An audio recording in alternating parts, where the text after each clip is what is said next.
বেড়েই চলেছে ডেঙ্গু, তবে এটি রোধে সচেতনতার ঘাটতি রয়েছে জানিয়ে বিশেষজ্ঞ চিকিৎসকরা বলছেন।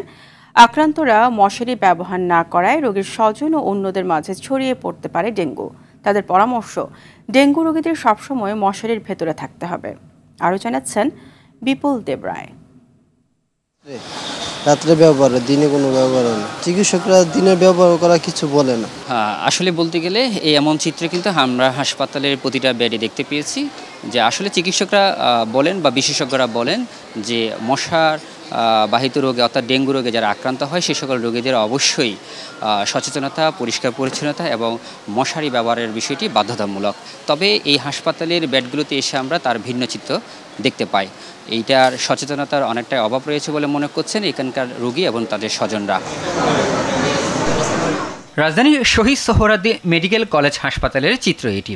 মশারি আছে, তবে সেটি টাঙানো নেই। খুব সুন্দরভাবে পরিপাটি করে হাসপাতালের বেডে ঝুলানো আছে। রোগীরা বলছে দিনে এটি ব্যবহার করা হয় না। মশাবাহিত রোগ ডেঙ্গু। এই রোগে আক্রান্ত একজন ব্যক্তিকে কামড় দেওয়ার পর মশাটি আরেকজন সুস্থ মানুষকে কামড়ালে সুস্থ ব্যক্তিটিও ডেঙ্গুতে আক্রান্ত হতে পারে। কিন্তু এই ব্যাপারে রোগী ও স্বজনদের মধ্যে সচেতনতার অভাব রয়েছে। গরমের জন্য কেউ ব্যবহার করে, কেউ খুলে রাখে। কিন্তু সকাল হয়ে গেছে, এখন সব মশারি রাইখা দিচ্ছে। ডাক্তার আসে, পরীক্ষা করবো, দেখবো, এই জন্য খুলে রাখছি। মশা নাই তো, এই কারণে দিনের বেলা টানানো লাগতে আসে না। দিনের বেলায় মশারি ব্যবহার করলে অনেকে বিরক্ত হয় জানিয়ে রোগী ও স্বজনরা জানায়, রোগী থেকে যে ডেঙ্গু রোগ ছড়ায় সেটি তাদের জানা নেই। কোনো পরামর্শ দেয় নাই যে একটার ডেঙ্গু হয়েছে যে আমাদেরকে হবে, এটা কোনো পরামর্শ দেয় নাই আমাদেরকে। বাধ্য করে না, বাধ্য তো অবশ্যই, কিন্তু আমাদেরকে ওইভাবে বলে নাই।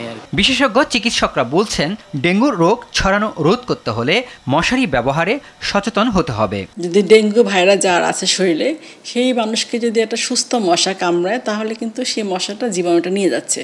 তখন ওই ডেঙ্গু মশাটা যখন আরেকজন ব্যক্তিকে কামড়াবে, এরকম করে যদি 10 জনকে যদি কামড়ায় তাহলে কিন্তু 10 জনই আক্রান্ত হচ্ছে। সেই জন্য মশারিটা একান্ত প্রয়োজন। তিনি আরো বলেন, বর্তমানে যে হারে বৃষ্টি হচ্ছে তাতে এডিস মশা বাড়তে পারে। থেমে থেমে বৃষ্টিপাত হচ্ছে, সেটা কিন্তু একটা বড় কারণ ডেঙ্গু মশা ছড়ানোর জন্য। বিপুল দেবরায়, RTV, ঢাকা।